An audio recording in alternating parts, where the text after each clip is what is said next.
asalaamu calaykum soo dhawaad saaxiibayaal maantan halkan waxaa ka bilaabi doonaa season cusub weliba seasonkaas oo aad u xiiso badan waxaan idinka raaligelinayaa seasonka hore ee aan joojiyey maxaa yeelay waan awoodi waaya inaan dhammeeyo qaybihiisa oo dhan waa ay ii diyaarsanayeen hase haatee qolada youtube-ka ayaa igu dhegtay waxay ahaato insha allah midkan ayaa ku raaxaysan doonteen waxaa idinka codsanaya muuqaalka inaad like saartaan kuna soo birtaan janaalka siina sheer garaysaan bilowga muuqaalkan atriishada filimkeena ayaana la barayaa suujinjin ayaana lagu magacaabaa suujinjin waxay joogtay meel buug lagu soo bandhigayay waxay ahaato waxaan ogaanaynaa suujinjin iyo buugga la soo bandhigayo qoraagii inay yaraantooda hal meel ay ku soo wado koreen laakiin ayada halkaas lagama casuumin saaxiibkeedana ma uusan ogeyn halkaasna sikadiis ayay ku imaaday waxay ahaato intaas wixii ka dambeeya atooraa filimkeena ayaana la baraya guru ayaana lagu magacaabay suujinjin iyo asigana si lama filaan ayay iskugu dhacayaan ilaa naxariis laayna isku fiirinayaan waxaaba moodaa labadooda inay iska heleen waxay ahaato ugu dambeetii guru wuxuu hore u sii galaya kambanigu asiga maamulaha uu ka ahaa kambanigaasna guru awowgiisa ayaa lahay waxay ahaato maalinkaas guru halkaas waxa uu u tagay inuu awowgiisa ula wadaago warqadiisa ruqsada wuxuuna u sheegaya kambanigan inuusan maamulo uu kasii ahaan doonin awowgiisana midaas waa uu la yaabayaa guruuna hooyadiisa iyo aabiis waa ay geeriyoodeen asagoo yar awowgiisa ayaana soo koriyey isagana wiil kibir badan ayuu ahaa waxay ahaato ugu dambeydii guru meesha waa uu iskaga soo tagaya laakiin awowgiisa wuxuu ku hadlayo guruuku ma aysan socon intaas wixii ka dambeeyeen istaafkiisa ayuu kasoo dabadirayaa si ay ugu soo qabtaan sidoo kale suujinjin ugu dambeydii waxay la kulmaysaa saaxiibkeeda hanran asigana dhammaan gabdhaha meesha joogaan waxay rabeen inay sibir ay la galaan markii laga reebo suujinjin oo ka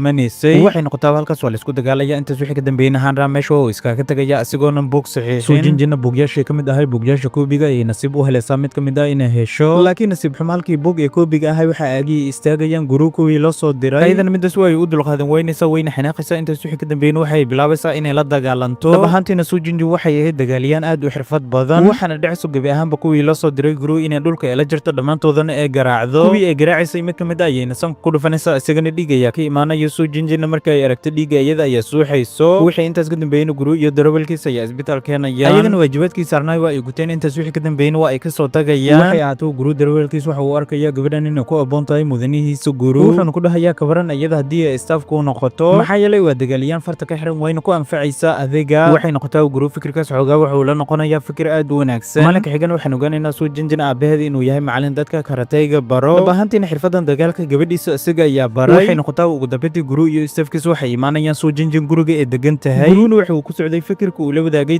darawalkiisa guruna isaga ma hadlayo ee darawalkiisa ayaa u hadlayo waxay noqotaa ugu dambeyntii suujinjin hooyadeeda iyo aabaheeda ay la wadaagayaan inay rabaan gabadhooda inay u noqoto si yogan boodhikaar xilliga ay wada hadlayeen suujinjin halkaas ma aysan joogin guruna wuxuu ku dhahayaa aniga gabadhiin hal maalin ayaa arkay halkaasi maalina xirfadeeda waa aan la dhacay taasi ayaana keentay inaa idin imaado weliba gabadhiina aa idin weydiisto si ay ugu noqoto boodhikaar laakiin si lama filaan halkaas waxaa ku imaanayso suujinjin waxayna bilaabaysaa aabaheeda inay ku dirto guru waxayna ku dhahaysaa asiga si xun ayuu ila dhaqmay weliba buugeyga ayay iga jejeexeen asiga iyo tiinkiisa adigana wuu xanaaqaya wuxuuna ku dhahayaa idin gabadheeda miyaa sidaas oo la dhaqmi kartin wuxuuna bilaabayaa labadoodaba inuu banaanku u soo saaro intaas wixii ka dambeeyena gabi ahaanba meesha oo dhan waa ay iskaga soo tagayaan laakiin ayagoo soo socdaan waxay arkayaan guru awowgiisa istaafkiisa oo raadinayaan gadaal ayayna u soo laabanayaan guruna wuxuu dib ugu soo laabanaya guriga suujinjin asigana wuxuu arkayaa suujinjin oo jikada ku jirto weliba madax dhaqanayso madaxna uu shaambo u leeyahay kadibna hooyadeeda ee ku dhahaysa kaalay iyo caabi xilligaasna hooyadeeda meesha ma aysan joogin asigana wuxuu bilaabaya biyaha inuu madaxa ugu shushubo iyadana ma aysan ogeyn laakiin ugu dambeyntii jikada waxaa soo galaya hooyadeeda iyo aabaheeda suujinjin aabaheedan midaas uu ka xanaaqaya wuxuuna rabay guru qorti inuu ka gooyo laakiin maamada ayaa soo dhexgalayso intaas wixii ka dambeeyena waxay bilaabaysaa guru si degan inay oo la hadasho asigana wuxuu ku dhahayaa aniga qos lacag la ayaa ka soo jeedaa waxaana rabaa gabadhiin inay boodhikaar ii noqoto xitaan gurigiina ayaa ku noolaan doonaa bil walbana lacagiina oo dhammaystiran ayaa idiin siin doonaa maamadan marka ay lacag maqshay isla markiiba way isgedinaysaa wax walbana guru waay u ogolaanaysaa laakiin suujinjin iyo aabeed isku fikir ay ahayeen ayagana ma aysan rabin guru inuu halkan uu joogo maamada ayaa wadato hase ahaatee ayaa wax dhihi kara waxay noqotaa ugu dambeyntii kontrakta ayay kala saxiixanayaan intaas wixii ka dambeeyena guru maamada ayuu kaarkiisa u dhiibaya wuxuuna ku dhahayaa lacagaha aa ku heshiinay halkan waa inaa ka baxsata laakiin nasiib xumo guru kaarkiisa ma shaqaynayo isagana laba kaar ayuu watay labada kaarna ma shaqaynayaan intaas wixii ka dambeeyena suujinji waxay ku dhahaysaa adiga shiid ayaa tahay qof shiidna halkan loogama baahna irid waa ay ku furan tahay laakiin guru saacad qaal ayuu watay wuxuuna ku dhahayaa ilaa lacagta beritula idinkaga keenayo saacadan waa inaa usii haasataan dhabaantiina waxaan ogaanaynaa suujinji midaan inaysan ku qanacsaneyn hase ahaatee hooyadeeda ayaa ku qasbayso waxay ahaataa malik xig guru isigoo madax xanuunaya ayuu soo kacaya asigana suujinjin ayaa ku dhahayso jimicsi ayaa soo samaynayna waxaa loo baahan yahay inaa isdiyaariso waxay ahaato iyada iyo aabeeda sidoo kale guru waa ay soo raacayaan si ay jimicsi u soo sameeyaan dhab ahaantiina duqa nafta ayaa hor socotay daal ayuuna tacbaan la ahaa waxay noqotaa ugu dambeyntii guru waxa uu soo wacaya darawalkiisa waxuuna ku dhahayaa mid ka mid ah kaararkeygu waa ina ii soo dhiibtaa amarna keliya waa qaadasho intaas wixii ka dambeeyena waa uu usoo dhiibaya laakiin guru darawalkiisa waxaa gacanta ku dhegayaan guru awowgiisa istaafkiisa ayagana waxay rabeen inuu u sheego meesha uu ku sugan yahay guru laakiin waa uu ka diidayaa inuu u sheego wuxuu ku dhahayaa aniga sida u raadinaysin ayaa isaga u raadinaya laakiin nasiib xumo asigoo tiimkaasi la joogo waxa soo wacayo guru intaas kadibna waxa ka qabanaysa guru gaclisadiisa Amy ayaana lagu magacaabay laakiin guru iyada ma uusan jecleen iyada kaliya ayaa jecleed guru waxayna ku dhaysaa adiga halka joogta waa lagu walwalaya laakiin guru markii uu codkeeda maqlo wuxuu ogaanaya darawalkiisina gacanta ay ku dhigeen intaas wixii ka dambeeyna taleefanka waa uu ku jaraya waxay noqotaa uu dambeeyay guru waa loo keenaya kaarku uu soo dhiibay darawalkiisa kaarkan wuxuu u baahnaa ATM in la tago si lacagta looga soo saaro waxay intaas ka dambeeyna waxay soo raacayaan guru iyo soo jinjin aabeed ay soo wacay wuxuu ku dhahayaa waxa loo baahan yahay in is ilaaliso ayadan waxa jiray budjir ee wadatay waxayna rabtay guru haduu filim oo keeno inay ku garaacdo ugu dambeeyna baska ay soo raacayaan labahanteena soo jinjin waxay muujinaysaa guru boodhikaarkiisa inay tahay waxay noqotaa ugu dambeeyay waxay imaanayaan meesha lacagta laga soo bixinayay guruna soo jinjin ayuu kaar ku dhiibaya wuxuu ku dhahayaa orod adayg waa inaa ka soo bixisaa laakiin soo jinjin markay baad bangi waxay ogaanaysaa lacagta kaar ku jirto inay tahay lacag aad u fara badan intaas kadib waxay go'aansanaysaa inay asagana ee disho lacagtan ee ka qaadato gadaal ayayna ka soo maraysaa budkii ee wadatay ayna madaxa aga dhufanaysaa intaas wixii ka dambeeyna guru dhiig ayaa ka imaanayo laakiin meeshii loo baahnaa inuu asaga dhaco ayada ayaa dhacayso asaga ayaana qabanayo intaas wixii ka dambeeyna waa uu soo ximbaaraya dhankaas iyo guriga ayuuna u soo qaadaya hase ahaatee asigoo wadada soo socda wuxuu arkaya gaclisadiisa hore ee Amy waxay ahaato waqti ay isku helayaan ayadan waxay weydiinaysaa sababtuu halkan u joogo weliba dadkan oo ugu nacamleenayo oona uga soo tagay kambanigiisa asigana wuxuu ku dhahayaa halkan degnaan ayaa ku dareemaya taasi ayaana sababtay halkan inaa ku nagaado waxaan ka codsanaya halkan inaad joogo inaadan cid kale aadan la wadaagin sidoo kale soo jinjin iyo familkeedan waxay waalayeen lacagihii faraha badnaa ee ku arkeen guru akoonkiisa waxayna baarayaan weliba raadinayaan milkiilaha iskale shirkadda guguru wixii intaas ka dambeeyna waxay ogaanayaan guru inuu yahay wiilku awoowaha uu u yahay soo jinjin markii hore ma aysan aaminsanin guru inuu ka soo jeedo cid lacag leh laakiin haddeertan way aamintay ayada iyo qoyskeedan waxay ku heshiinayaan gebi ahaanba inay isaga ee ka takluusan lacagtiisana ay la xil wareegaan wala guru famil mafia ayuu gacanta u soo galay asaatee haddana fikirkaas dilka waa ay la xumaanaysa waa ayna iska dhaafayaan waxayna go'aansanayaan si maskaxisan in lacaga ay aga qaataan intaas kadibna qolka ay lahayd soo jinjin ayaa laga soo guurinaya guru ayaana la bilaabaya in loo sharaxo qolkaasi saacadiisana dib ayaa loogu soo celinaya waxaana lagu dhahaya anaga lacagta xilliga rabtid ayaana siin kartaa maxaa yeelay markii hore waa ay ka shakisanayeen asaatee haddeertan waa ay ogaadeen in lacag le inuu yahay maamadan waxay ku dhaysaa halkan waa ku noolaan kartaa weliba ilaa xilliga rabta ayaa ku noolaan kartaa waxaana aamintaa marba haddii lacag leedahay in aniga ku dhalay gurigaana waa laga dhalay laakiin soo jinjin marna kuma aysan faraxsanin guru inuu halkan uu sii joogo xitaana laabtoobka ay ayada lahayd waxaa loo dhiibaya guru waxaana lagu dhahaya waa iska sii isticmaali kartaa soo jinjin qolka ay lahayd inta loo hagaajinayana waxaa dhacayso inuu jabo soo jinjin boombile ee leedahay ayadan midaas hadda ayaa ugu xumaanaysa isagana waa uu imanayo wuxuuna ku dhahaya aniga ayaa kuu iibinayo laakiin waxay ku dhaysaa marba haddii lacag leedahay wax walba in lacag lagu iibsan karo oo keliya miyaa u malaysa wala soo jinjin hadda ay shaqaya u bilaabatay habeenkiina iyadoo hurdays ayuu ka soo kicinayo wuxuuna ku dhahayaa galaas biyo waa inaa ii keentaa ayadan waxay ku dhaysaa balankeena ma aysan ahayn gurigiina kaaga dhex adeego waxa u baata waxa loo baahan yahay adiga inaad doonato asigana wuxuu ugu jawaabaya aniga lacag ayaa dhiibanaya lacagteeda ayaana hadlayso haddii aad diididna hooyadaada ayaa kuu sheegaya waxay noqotaa maray ku beegneed xilli dambe soo jinjin iyadoo qarwis ay soo kacaysaa intaas wixii ka dambeeyna guru qolkiisa ayay soo galaysaa sariirtiisa ayayna jiifanaysaa isagana sidaas agama harayo waa uu kicinaya soo jinjin markay soo kacdo qayla ayay bilaabaysaa waxay u malaysay inay joogto qolkeeda laakiin waxay ogaanaysaa inaysan joogin qolkeeda weliba qolkeeda ay kasoo tagtay iyadoo qarweyso waxay xigtana xilliga quraacda fooda meel ay ka gartay waxay samaynaysaa wax walba oo isku day guru inuu qaato iyada ayaa ka hormaraysa wayna ka dafaysaa waxay ahaato si lama filan guriga soo jinjin waxa uu imaanayo hanran dab ahaantii ayadana midaas waa ay aamini weynaysaa intaas wixii ka dambeeyna guriga ayay ku soo dhaweynaysaa intaas wixii ka dambeeyna guru ayay u imaanaysaa waxayna ku dhaysaa adiga sabab ayaa weli cuntada usii cunaysa wayna ka wada qaadaysaa cuntada oo dhan waxay ahaato hanran waxa uu isku dayaya guru inuu xiriir ula sameeyo gacan ayuuna usoo taagaya hase ahaatee ma ka qaadayo guru salaanta intaas wixii ka dambeeyna hanran soo jinjin ayuu ku dhahaya hadiyadan adiga kuugu talagalay ayaan wadaa hadiyadaasina wax kalamaysanayhin waxay ahayd buug ugu dambeeyey oo sii qorayo weli waa uu saxiixnaa intaas wixii ka dambeeyna hanran soo jinjin ayuu ku dhahaya waqti ayaa igu socda waana baxaya dib ayaana kuugu soo laaban doonaa markii uu baxna guru soo jinjin ayuu ku dhahaya buug lagu siiyey maxay ku taraysaa weliba sidaan aa ugu farxaysaa laakiin waxay ugu jawaabaysaa adig midda shaqadaada ma ahan asagana dad fara badan ayaa jecel adigana midaas ma ogtid markaas ayaa ay leedahay buug oo asiga kusii muxuu kuu tarayaa sidoo kale waxay ugu sii daraysaa haddii aa ogtahay iyo haddii kale waa qofka keliya markaan arko wadnahayga uu dhaqaaqo weliba uu nunuxsado asigana wuxuu ku dhahayaa wadnahaaga hadduuba dhaqaaqo marka asiga aragtid gaari ka dhigay ee meesha aragtid waa inaa ku aadaa habeenkii xigana soo jinjin saaxiibteeda iyo dukaanka ugu imaanaysaa ayadan waxay ka caawinaysay guru waxayna ku dhaysaa midkan cil ayuu igu dilay nafta ayuuna ii keenay xitaana iima naxariisanaya habeenka anigoo hurdaya xitaa wax haddii uu u baahda aniga ayuu ii diraya guruna irid soo jinjin horteeda ayuu basamacad weynin badan soo dhigtay si ay u maqasho haddii ay jiifto marna waxaa dhacaysa korontada qolkiisa ku jirto inay danto asigana isagoo isdhibin isla markiiba soo jinjin ayuu wacayaa wuxuuna ku dhahayaa iga habay korontada walle kan ma dhaxaya koronto asiga ka cabsaday ayuu gabadha qorta u gelinaya marka xiga oo dhan shaqa ayuu ku waday nafta ayuuna u keenay gabadha ayadana saaxiibteeda ayuu imaanaysa wayna ku nafisaysa waxayna ku dhahaysaa kan waxa laga yaabaa inay dilo waqtiyada soo